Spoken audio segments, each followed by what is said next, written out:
कर लिया सभी ने ज्वाइन, और कोई आने वाला है? आवाज तो आ रही मेरी? चलिए स्टार्ट करते हैं।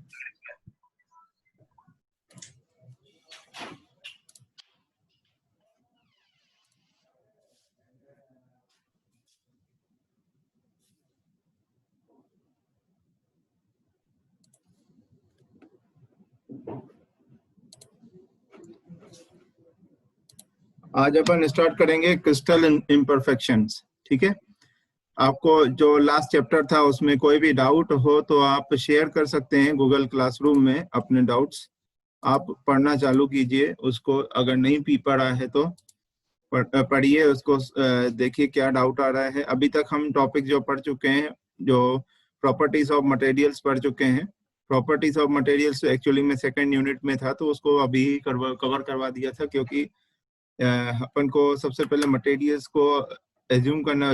कभी भी कोई भी चीज अपन पढ़ेंगे तो प्रॉपर्टीज को साथ में लेके पढ़ेंगे, इसलिए मैंने सबसे पहले प्रॉपर्टीज ऑफ मटेरियल्स पढ़ाया था आप लोगों को।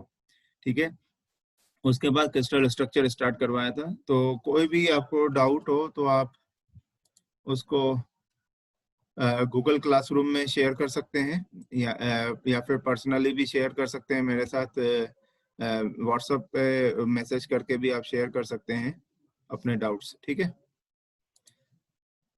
स्टार्ट करते हैं। आज का टॉपिक है crystal imperfection. Crystal imperfection actually में क्या है कि कुछ डिफेक्ट्स होते हैं, कुछ इम्प्योरिटीज मटेरियल्स में आ जाती हैं, या कुछ एक्सटर्नल फोर्सेस की वजह से डिफॉर्मेशन हो जाते हैं, उसकी वजह से क्रिस्टल में आपका क्रिस्टल में इम्परफेक्शन आते हैं। ठीक है, तो जरूरी नहीं है कि आप अपन ने जो भी मटेरियल बनाया है या फिर पहले से जो कोई मटेरियल है उसमें वो पूरी तरह से आपका रेगुलर टाइप का मटेरियल हो, मतलब उसमें कोई भी इम्प्योरिटी ना हो, ऐसा कोई मटेरियल नहीं है। हर एक मटेरियल में कोई ना कोई इम्प्योरिटी होती है। फिर वो इम्प्योरिटी आपका डिफेक्ट्स के फॉर्म में हो सकता है आपकी इम्प्योरिटी, वो इम्प्योरिटी इम्परफेक्शन आपके इम्प्योरिटीज के फॉर्म में हो सकता है आपका जो अभी तक आप लोगों को जो वर्ड है वो उसका बताया नहीं है, ग्रेन बाउंड्रीज जिसको बोलते हैं, वो आगे चल के आप लोगों को बताया जाएगा। तो हो सकता है ग्रेन बाउंड्रीज में डिफेक्ट्स हो, उस वजह से आपके क्रिस्टल में इम्परफेक्शन आ सकते हैं। या फिर एक्सटर्नल फोर्सेस अप्लाई करते हैं। तो एक्सटर्नल फोर्सेस कैसे अप्लाई होते हैं? In the form of we apply the force to any of the material.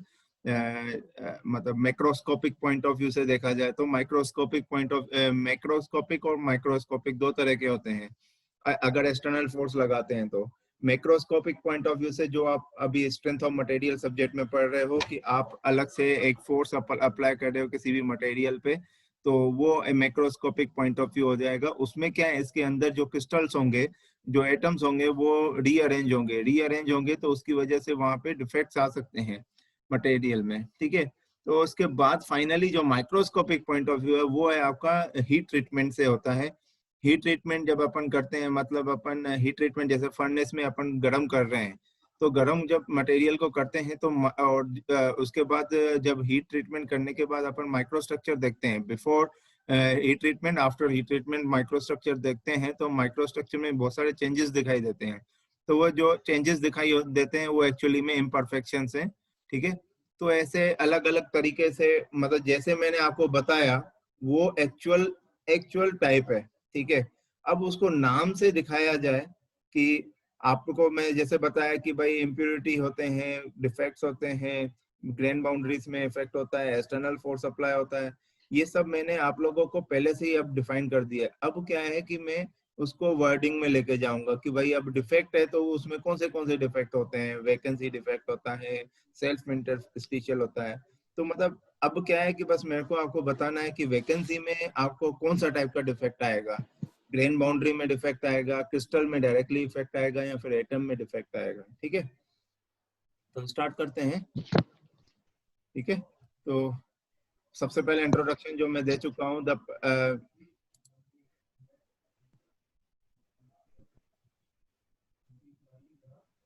the perfectly regular crystal structure that have been considered up to now are called ideal crystal।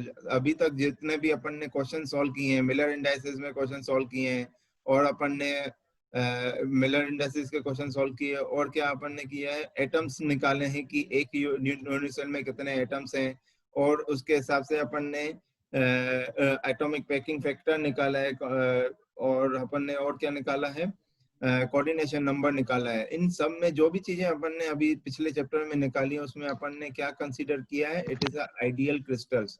जो अपन cubic बना रहे थे, जरूरी थोड़ी है वो क्यूबिक ही और pure cubic हो, वो कोई और शेप भी हो सकता है, वो तो एजम्पशन है हमारा कि क्यूबिक था, उसके 8 कॉर्नर्स में एटम्स थे, और उसके फेजेस में एटम्स थे, उसके बॉडी सेंटर पे एटम थे। तो ऐसे अलग अलग हमारा क्रिस्टल स्ट्रक्चर बन रहा था, पर जरूरी थोड़ी है कि वहीं पे ही एटम हो। जैसे कि आपकी बात करें यहाँ पे मैं बात करूं, अगर face centre cubic crystal structure में बनाऊं यहाँ पे, तो वो कैसा बनता है, वो आपका ऐसा बनेगा। तो कॉर्नर में एटम्स होते हैं और फेस के सेंटर्स में एटम, ये होता है, और एक यहाँ पे होगा, एक यहाँ पे होगा, ठीक है।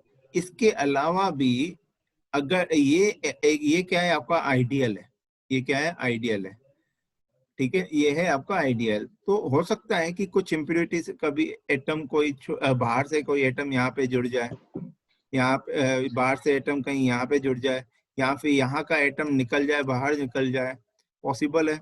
या फिर अगर अपन ने एक्सटर्नल फोर्स लगाया है तो कि इसकी डायमेंशन चेंज हो जाती होगी, मतलब ऐसा कुछ हो जाता होगा, ठीक है, ये ऐसा कुछ हो जाए, ठीक है। तो ये चेंजेस होते हैं, ये है आपका एक्चुअल क्रिस्टल स्ट्रक्चर, ठीक है। और ये है आपका आइडियल। आइडियल में क्या है, सिर्फ जो अपन पढ़े हैं वही है, पर एक्चुअल में वो नहीं होता है, इसीलिए यहाँ पे लिखा गया है अभी तक अपन ने जो पढ़ा है वो आइडियल क्रिस्टल्स हैं, in which the atoms were arranged in the regular way. In actual practice, defects और lattice imperfection, इसको अपन lattice imperfection भी कहते हैं, are found in the most engineering alloys। बात किसकी की गई है, alloys की। किसकी की गई है, यहाँ पे ये बात नोट करने की है कि बात किसकी की गई है, alloys की बात की गई है, ठीक है।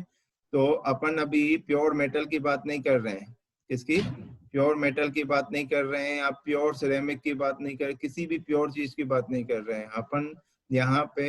इम्प्योरिटीज ऐसे भी होती हैं कि बाहर का आइटम आ जाए। बाहर का आइटम कैसे आएगा, जैसे कि अगर मैं प्योर एल्यूमिनियम में कॉपर ऐड करूंगा, ठीक है, तो क्या बनेगा, वो प्योर एल्यूमिनियम में कॉपर ऐड करूंगा, एल्यूमिनियम प्लस कॉपर हो जाएगा, तो वो क्या हो जाएगा, अलॉय हो जाएगा, ठीक है, अलॉय हो जाएगा, ठीक है। तो इसमें क्या है, यहाँ तो फिर दो पॉसिबिलिटीज है, यहाँ तो एल्यूमिनियम का एक एटम निकल जाए और कॉपर का एक एटम इसमें आ जाए, या फिर ऐसा हो कि एक्स्ट्रा साइड पकड़ ले वो, जैसे ये एल्यूमिनियम का एटम ना इसमें घुसे, आपका निकले ना, और वो कॉपर यहाँ पे आ जाए, अरेंज हो जाए यहाँ पे।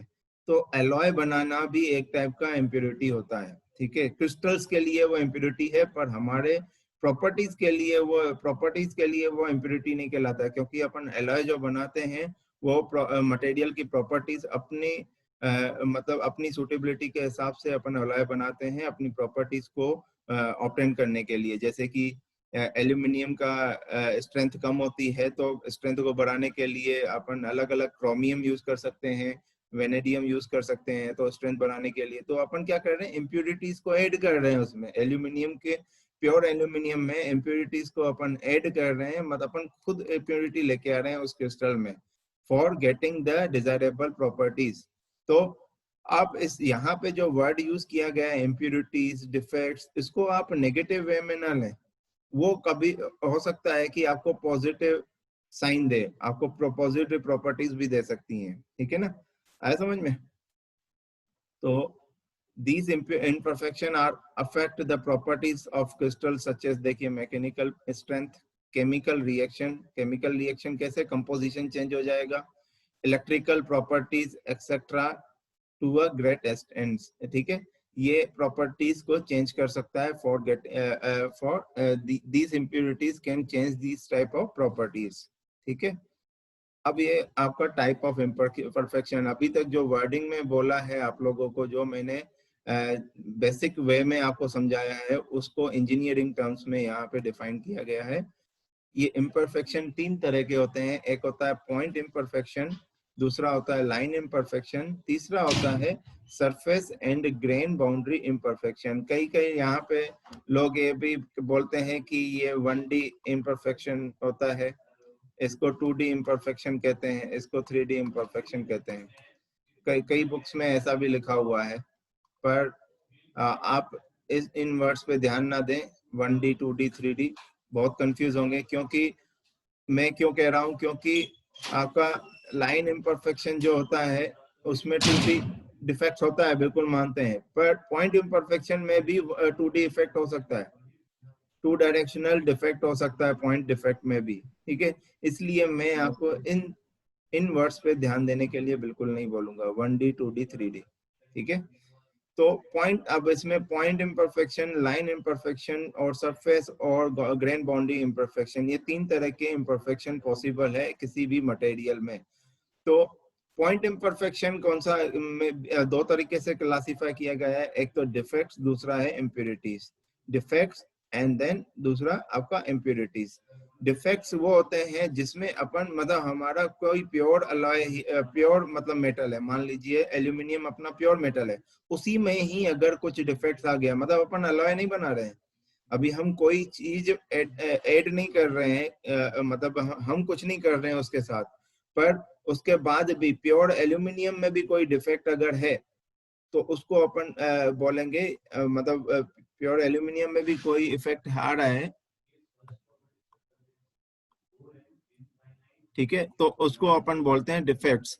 और दूसरा है आपका इम्प्यूरिटीज। इम्प्यूरिटीज क्या है, यहाँ पे अलॉय का इंक्लूड हो जाएगा, अलॉय, यहाँ पे अलॉय इंक्लूड हो जाएगा। इसमें क्या होता है कि एल्यूमिनियम का, जैसे प्योर एल्यूमिनियम है, एल्यूमिनियम है, उसका क्रिस्टल स्ट्रक्चर है, उसका कोई एक एटम बाहर निकल जाए, ठीक है, कोई बाहर का एटम अंदर नहीं आए, एक एटम बाहर निकल जाएगा तो भी तो वो डिफेक्ट ही कहलाएगा। मतलब उसमें क्या हो जाएगा, उसमें ये हो जाएगा कि भाई मान लीजिए कि आपका ये क्रिस्टल स्ट्रक्चर है,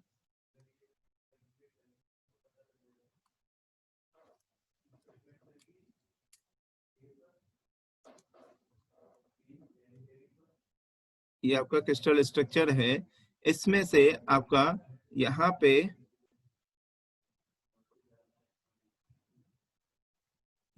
सभी जगह एटम्स हैं,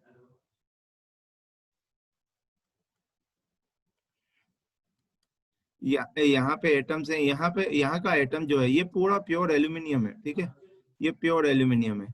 तो एल्यूमिनियम का एक एटम बाहर निकल गया हो तो भी ये आपका तो भी एक टाइप का डिफेक्ट कहलाता है। तो इसको अपन क्या कहते हैं, आपका वैकेंसीज एक्चुअली में इसको बोलते हैं, आगे आएंगे वैकेंसीज के क्या कहलाते हैं।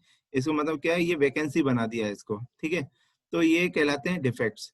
तो प्योर एल्यूमिनियम में, प्योर मेटल्स में अगर एटम्स आ जाते हैं या एटम्स निकल जाते हैं या फिर जुड़ जाते हैं कहीं दूसरी जगह पे और एटम जुड़ जाते हैं। मतलब जैसे मान लीजिए कोई एल्यूमिनियम का एटॉमिक कण आपका यहाँ पे ऐड हो गया है, तो ये आपको क्या कहलाते हैं, डिफेक्ट्स कहलाते हैं। तो यहाँ पे बात की जाएगी प्योर मटेरियल्स की बात की जाएगी, प्योर मटेरियल्स की। ठीक है, डिफेक्ट्स में बात की जाएगी प्योर मटेरियल्स की, और इम्प्योरिटीज में बात की जाएगी एलॉय की। तो एलॉय में क्या हो सकता है, जैसे कि आपका ये आपका अरेंजमेंट है, ठीक है, इसमें आपका ये एल्यूमिनियम का अरेंजमेंट है ना, एल्यूमिनियम का अरेंजमेंट है।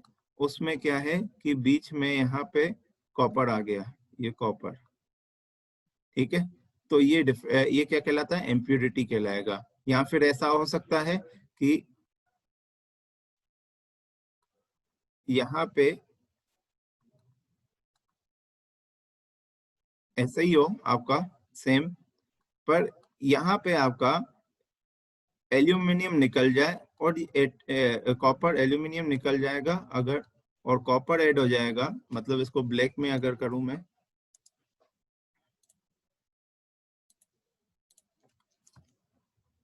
तो देखिए सब आपके रेड में है, ये 3 एल्यूमिनियम है, ये कॉपर एटम हो गया, ये क्या कहलाएगा, आपका इम्प्योरिटी कहलाएगा। ठीक है,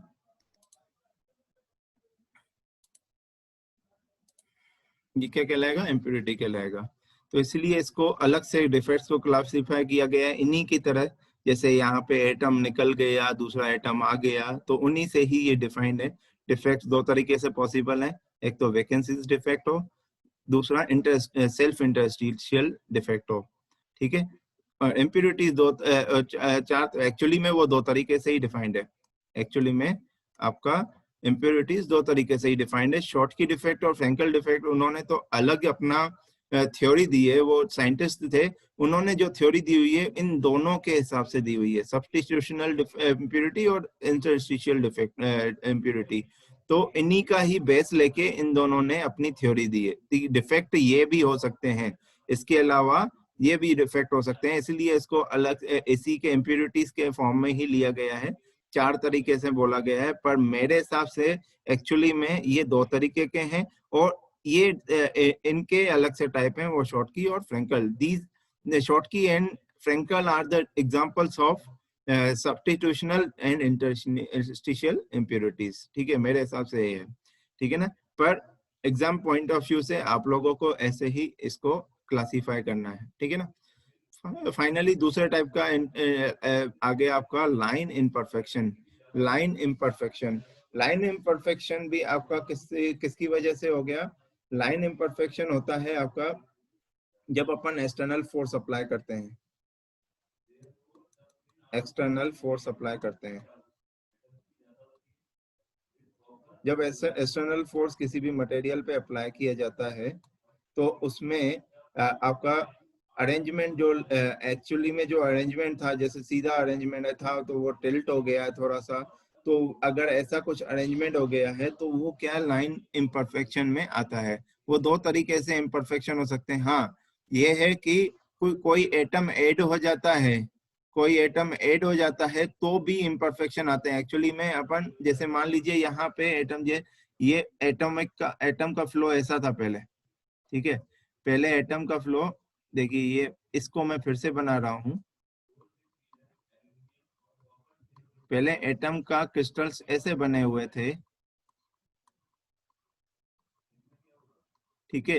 अब ये एक्स्ट्रा एटम ऐड होने की वजह से यहाँ पे आपका ये सीधी लाइन ऐसे ना होके ये लाइन कैसे हो, ये क्या है, ऊपर की ओर खींचेगा, ये नीचे की ओर खींचेगा, तो कुछ ऐसा अरेंजमेंट हो जाएगा इसमें।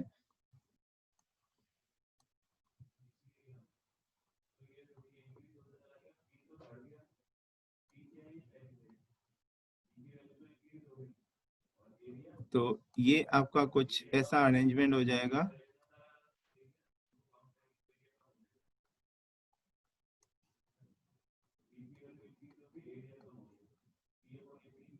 ठीक है, आया समझ में।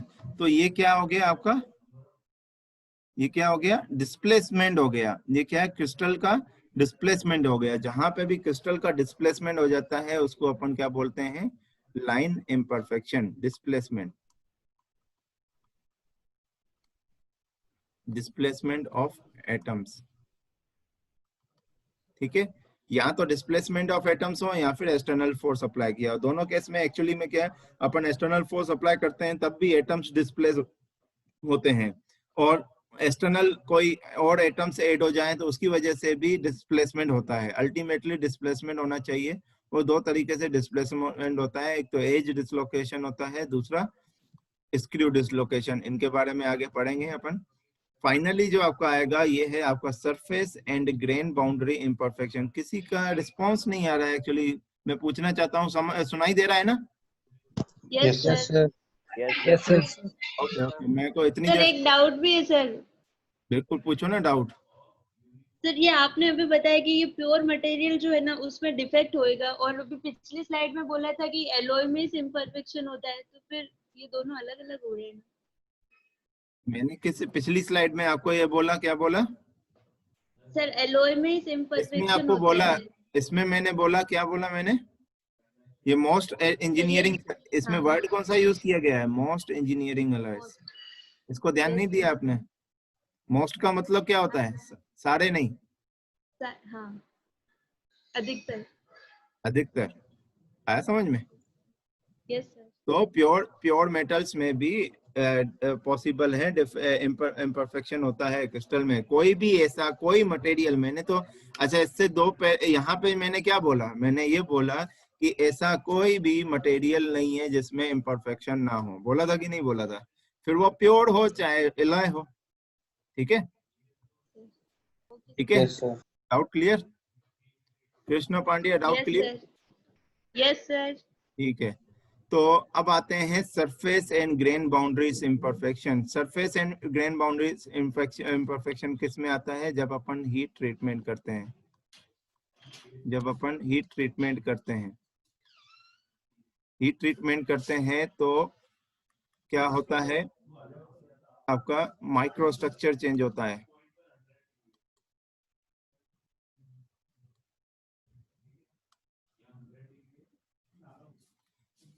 हीट ट्रीटमेंट करते हैं तो माइक्रोस्ट्रक्चर चेंजेस आते हैं। माइक्रोस्ट्रक्चर चेंजेस होने की वजह से यहाँ पे आपकी grain boundaries effect in grain boundaries,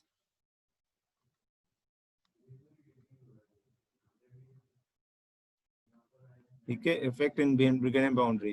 तो ऐसा इनकी वजह से जो डिफेक्ट होता है हीट ट्रीटमेंट की वजह से, वो तीन तरीके से डिफेक्ट दिख सकते हैं इम्परफेक्शन। वो एक तो ग्रेन बाउंड्री में डिफेक्ट दिखाई दे, जो मैंने अभी यहाँ पे एक एग्जांपल के तौर पे दिखाया। दूसरा, बाउंड्रीज जो हैं वो टिल्ट हो सकती हैं, बाउंड्री टिल्ट हो सकती हैं, तो वो टिल्ट बाउंड्री इम्परफेक्शन कहलाएगा। या फिर आपका तीसरे तरह का है आपका ट्विन बाउंड्रीज। ठीक है, तो ये है आपका पूरा क्लासिफिकेशन ऑफ इम्परफेक्शन। ठीक है, इसको, ये बहुत ही इंपॉर्टेंट है क्लासिफिकेशन। आपको अलग से ऐसा ना है कि लाइन इम्परफेक्शन क्या होता है, ऐसा भी आ सकता है, और क्वेश्चन ऐसा भी आ सकता है कि define the types of imperfections. तो आपको, अगर आप ऐसे आप हायरार्की बनाएंगे तो ज्यादा इफेक्टिव रहेगा। वैसे तो बुक्स में ऐसे हायरार्की बन के नहीं आएगी आपको, आप चाहें तो हायरार्की बना, एग्जाम में हायरार्की बना के आए। डायरेक्टली आप टेक्स्ट का यूज करके आप टाइप्स में लिखें तो ज्यादा इफेक्टिव रहेगा ये आपका है ना। ठीक है, तो आगे आप और भी समझा सकते हैं। ये एक लाइन में आ जाएगा, आपको क्वेश्चन जैसा आ रहा है तो आप कुछ बेसिकली आप पॉइंट इम्परफेक्शन, लाइन इम्परफेक्शन और सरफेस बाउंड्री इम्परफेक्शन को अलग से समझा भी सकते हैं। इसमें सबको समझाने की जरूरत नहीं होती है। फिर जब अगर अलग से क्वेश्चन आ रहा है कि लाइन इम्परफेक्शन क्या है, तो उसमें आपको एज डिसलोकेशन और स्क्रू डिसलोकेशन को समझाना पड़ेगा। ठीक है, तो वे कैसा है आपको रिप्रेजेंट करना है, वो आपको ऐसे ही रिप्रेजेंट करना है। ठीक है, इफेक्टिव वे है ये। इसके बाद अपन आते हैं, सबसे पहला आप स्टार्ट करते हैं वैकेंसीज। ठीक है, वैकेंसीज ये कौन सा है आपका? पॉइंट डिफेक्ट है, ये है आपका पॉइंट डिफेक्ट। पॉइंट डिफेक्ट ना बोले, पॉइंट इम्परफेक्शन बोलें तो ज्यादा अच्छा है, इसको इम्परफेक्शन बोलेंगे। क्योंकि डिफेक्ट्स तो इसके अंदर हमने इसको क्लासीफाई किया है डिफेक्ट से। वैकेंसी क्या है, एक टाइप की डिफेक्ट है, तो ये इम्परफेक्शन लिखें इसको, ठीक है।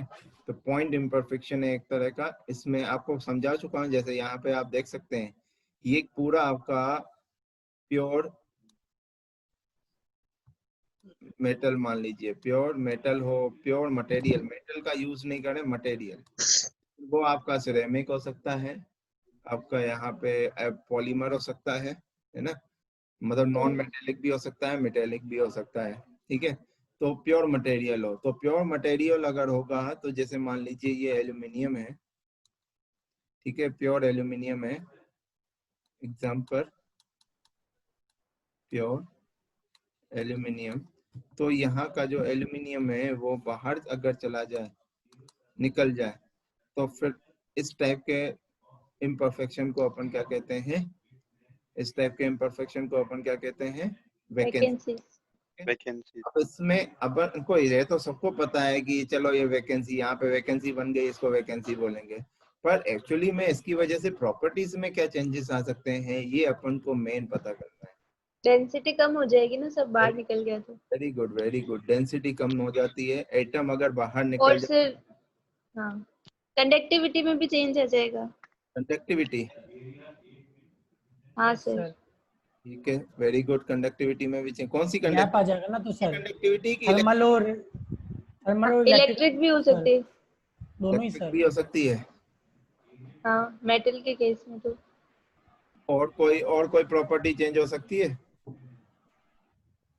सर इंडेक्स, और रिफ्रैक्टिव तो इंडेक्स चेंज हो सकता है। रिफ्रैक्टिव इंडेक्स चेंज हो, क्या होता है भाई रिफ्रैक्टिव इंडेक्स, मेरे को समझा। सर मतलब कोई मटेरियल से अगर लाइट पास करते हैं तो वो कितना बैंड होती है, अगर सर बीच में गैप आ जाएगा तो वहाँ पे वो मटेरियल नहीं होगा, तो वहाँ पे मतलब बैंडिंग नहीं होगी ना उस पर्टिकुलर एटम्स की वजह से जो वहाँ पे अब नहीं रहे। तो रिफ्रैक्टिव इंडेक्स कहते हैं। नहीं सर, मतलब मेटल्स के केस में नहीं कह रहा हूँ मैं, और मटेरियल्स के केस में भी कह रहा हूँ। मतलब आप ऐसा कह रहे हो कि जो जैसे अपन मिट्टी की बात करते हैं, या फिर सर सीमेंट की बात करते हैं, या फिर अपन वो क्या बोलते हैं, वो सिरोटा बोलते हैं, क्या बोलते हैं, जो जो दीवार बनाने के लिए वो अपन जोड़ते हैं, वो उसको क्या बोलते हैं। प्लास्टर या नहीं, प्लास्टर के साथ वो जो ऐड करते हैं ब्राउन कलर का होता है, उसको क्या बोलते हैं हिंदी में। BRICS, BRICS. अच्छा ब्रिक्स, तो ईंटें। ब्रिक्स होती हैं, उसके हिसाब से बोल रहे हो हाँ, तुम रिफ्रैक्टिव इंडेक्स। हाँ नहीं सर, मतलब कोई से भी मटेरियल का हो सकता है ना सर रिफ्रैक्टिव इंडेक्स तो। तो रिफ्रैक्टिव इंडेक्स किसी भी मटेरियल का हो सकता है, पर refractive index actually a property of क्या, मटेरियल, या फिर किसकी प्रॉपर्टी है। Refractive index is a property of material और एल्स। मटेरियल की होती है। Actually refractive index is a property of sand, ठीक है। Actually refractive index is a property of sand, पर सैंड भी एक टाइप का मटेरियल होता है। तो एक्चुअली कभी भी आप जब भी कोई भी प्रॉपर्टी आपने पूरी प्रॉपर्टी आप निकालो, प्रॉपर्टीज ऑफ मटेरियल, फिर वो चाहे मैकेनिकल हो चाहे इलेक्ट्रिकल हो, कोई भी हो, रिफ्रैक्टिव इंडेक्स आपको कहीं भी नहीं सुनाई देगा। और कहीं आप सैंड के बारे में पढ़ने लगोगे ना, तो वहां पे आपको प्रॉपर बोला जाएगा refractive index is a property of sand, जिसमें अपन परमेबिलिटी भी आ जाती है। Permeability is also a property of sand, पर उसको अपन वर्ड्स में नहीं कहते हैं कि it is a property of material. हम क्या कहते हैं, it is a property of sand. पर सैंड एक टाइप का क्या मटेरियल ही होता है। तो ये जो yes, sir. हाँ सर। रिफ्रैक्टिव इंडेक्स वो एक्चुअली में किस में आता है, आपका सैंड पार्टिकल्स में आता है, ब्रिक्स में आता है, इन चीजों में आता है। वो आप लोग इसमें इसको इंक्लूड नहीं कर सकते। क्यों? मेटल डिफेक्ट्स पढ़ रहा था अभी। कास्टिंग जब पढ़ेंगे, मैन्युफैक्चरिंग सब्जेक्ट आएगा उसमें आप कास्टिंग पढ़ेंगे तो ये चीज आपको क्लियर समझ में आ जाएगी कि क्यों यहाँ पे रिफ्रैक्टिव इंडेक्स प्रॉपर्टी को यूज नहीं किया गया। ठीक है, आया समझ में? Yes sir, yes sir. तो ये वैकेंसीज में जो आप लोगों ने बहुत अच्छी कोशिश की, 10 मिनट पढ़े हैं, आप लोगों ने जो मतलब आंसर दिए, बिल्कुल बहुत अच्छे आंसर मिले मेरे को।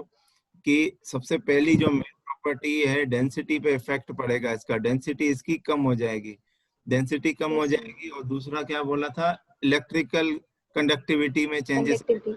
फिर थर्मल कंडक्टिविटी में चेंज आएगा। थर्मल कंडक्टिविटी के बारे में आप अभी ना पढ़ें तो ज्यादा अच्छा है, क्योंकि थर्मल कंडक्टिविटी समझ में ही नहीं आएगा कि है क्या, एक्चुअली होती किस वजह से थर्मल कंडक्टिविटी। तो वाइब्रेशन। अपन अभी बात करते हैं सिर्फ इलेक्ट्रिकल कंडक्टिविटी की। थर्मल कंडक्टिविटी Yes, आप HMT में पढ़ेंगे, हीट ट्रांसफर में पढ़ेंगे, तो उसमें आपको क्लियर जब समझ में आएगा तो उसको यहाँ पे कंक्लूड कर सकते हैं आगे चल के। अभी इसको इंक्लूड करेंगे तो समझ में आधे से ज्यादा समझ में ही नहीं आएगा। ठीक है, thermal conductivity is a property of, पता है आपको? Thermal conductivity is a property of, sir vibration की वजह से होती है शायद, एटम्स की हुई होगी तो फिर। Thermal conductivity is a property of medium, solid medium. तो कोई भी सॉलिड मीडियम हो, दीवार हो, चाहे आपका कंप्यूटर हो, चाहे आपका हाथ हो, चाहे आपकी बॉडी हो, हर चीज का कोई ना कोई थर्मल कंडक्टिविटी होती है। ठीक है, अनुभव वैष्णव को टेंशन हो रही है, प्रेजेंट लगा रहा है। बोल रहा हूँ बेटा प्रेजेंट लगाने की मत करो। मेरे को जब मैं आता है तो मेरे को लगता है कि किसी ने डाउट लिखा है, चैट बॉक्स इसलिए चेक करता हूँ, पर 99% केसेस में वो प्रेजेंट दिखता है मेरे को। 1% केस ऐसा होता है जिसमें किसी ने डाउट लिखा हो। ठीक है, समझ में आया? तो यहाँ पे yes, sir. इसमें क्या होते हैं, बिल्कुल सही आंसर मिले, एग्जैक्टली दो आंसर ही इसके हैं। एक तो सबसे पहले आपका कंडक्टिविटी प्रॉपर्टी चेंज हो जाती है, दूसरा आपका यहाँ पे क्या चेंज होता है, डेंसिटी चेंज हो जाता है, मतलब Density. कम हो जाता है। एक्चुअली में डेंसिटी के कम होने की वजह से क्या क्या प्रॉब्लम्स आ सकती हैं, क्या फायदे पड़ सकते हैं, अब इसके बारे में पढ़ना है। डेंसिटी के कम होने की वजह से क्या फायदे हैं, क्या नुकसान है, कोई बताएगा? सर अगर डेंसिटी कम हो जाएगी तो अगर स्ट्रेंथ सेम रहती है तो फिर मटेरियल कम यूज करना पड़ेगा। सर मान लो कहीं है ना सपोर्ट के लिए इसका यूज किया और वहां पे अगर डेंसिटी कम हो जाएगी तो फिर सर फोर्स उस पर ज्यादा लग के वो हट भी तो सकता है ना।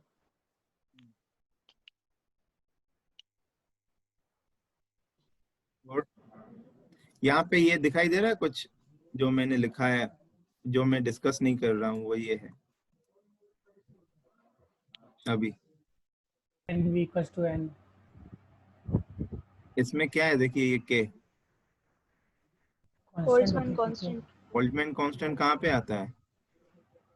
सर वो ये थर्मल प्रॉपर्टी, रेडिएशन में। हाँ थर्मल।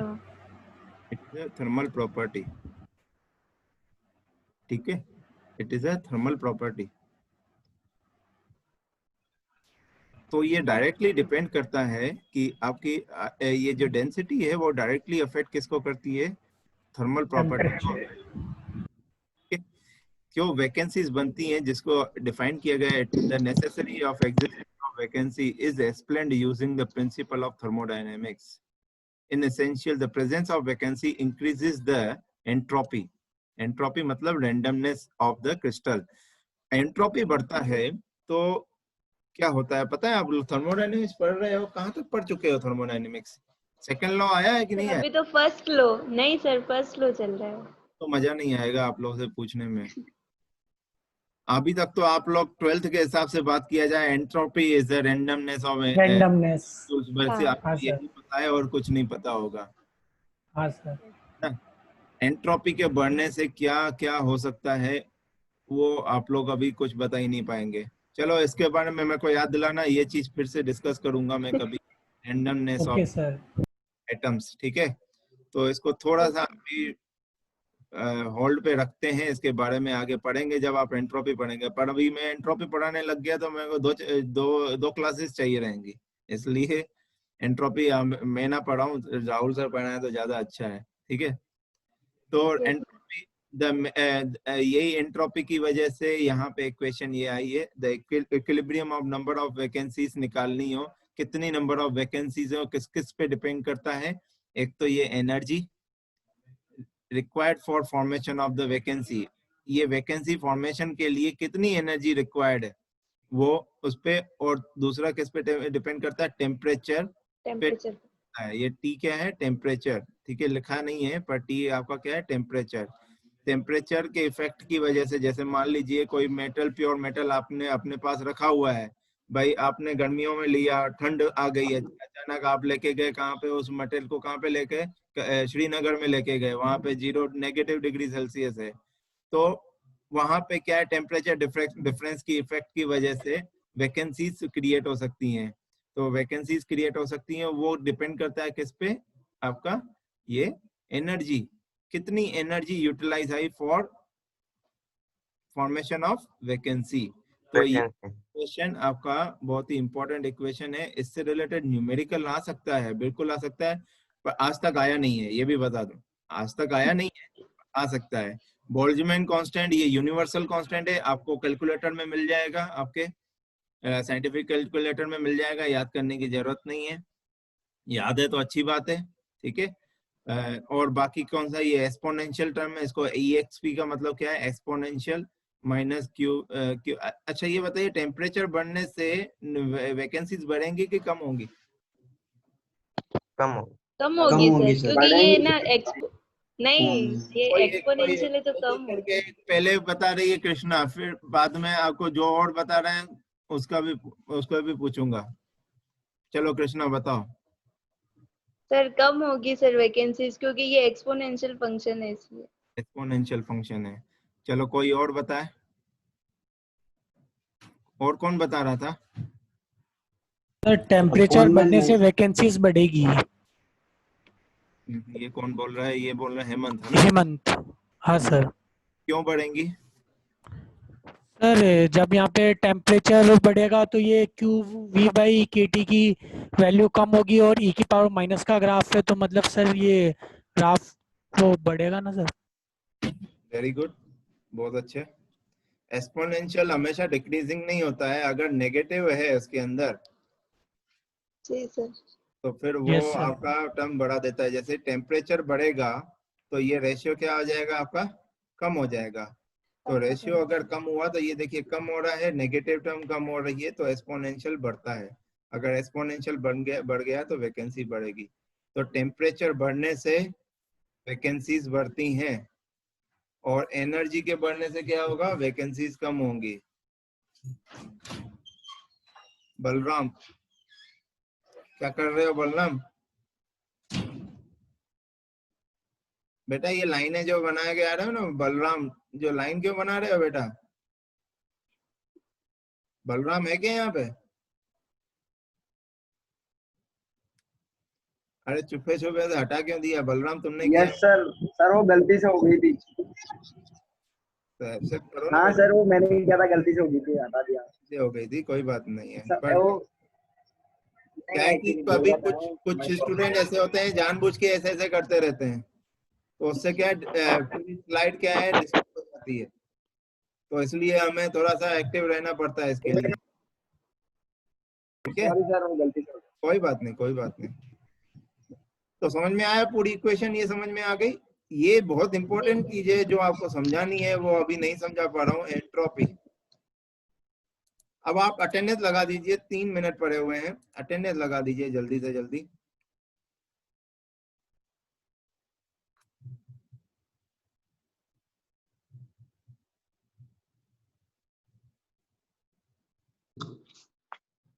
लगा ली सबने अटेंडेंस?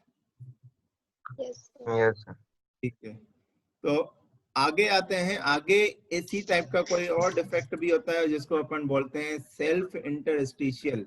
इंटरस्टिशियल मतलब अंदर का क्या बोलते हैं, अंदर की चीज। इंटरस्टिशियल मतलब अंदर की चीज। तो अंदर कुछ डिफेक्ट आ जाए खुद ही तो उसको बोलते हैं इंटरस्टिशियल। देखिए यहाँ पे क्या हो रहा है, यहाँ पे देखिए क्या हो रहा है, प्योर एल्यूमिनियम ही है यहाँ पे प्योर एल्यूमिनियम ही है। यहाँ पे